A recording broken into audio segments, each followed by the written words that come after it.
ভারতের পশ্চিমবঙ্গের সাম্প্রতিক বিধানসভা নির্বাচনে সংখ্যালঘু অধ্যুষিত কয়েকটি জেলায় মুসলিম ভোট বিভাজনের কারণে ভারতীয় জনতা পার্টি উল্লেখযোগ্য সুবিধা পেয়েছে বলে রাজনৈতিক বিশ্লেষকদের ধারণা।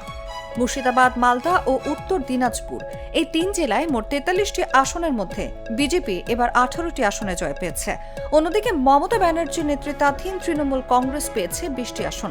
বাকি আসনগুলো গেছে কংগ্রেস, সিপিএম ও আঞ্চলিক দলগুলোর ঝুলিতে।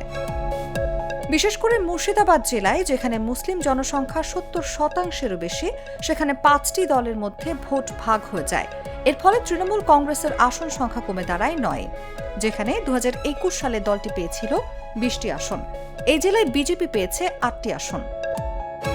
বিজেপি নেতা শুভেন্দু অধিকারী দাবি করেছেন, একদিকে হিন্দু ভোটের সংহতি এবং অন্যদিকে মুসলিম ভোটের বিভাজন, এই দুই কারণেই দলের সাফল্যের পেছনে বড় ভূমিকা রেখেছে। রাজনৈতিক পর্যবেক্ষকদের মতে মালদা ও উত্তর দিনাজপুরেও একই চিত্র দেখা গেছে।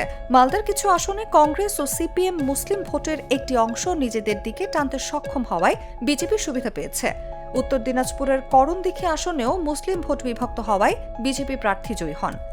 বিশ্লেষকদের মতে এই ফলাফল পশ্চিমবঙ্গের রাজনৈতিক সমীকরণে বড় পরিবর্তনের ইঙ্গিত দিচ্ছে, যেখানে সংখ্যালঘু ভোটের ঐক্য ভাঙা একটি গুরুত্বপূর্ণ ফ্যাক্টর হিসেবে সামনে এসেছে।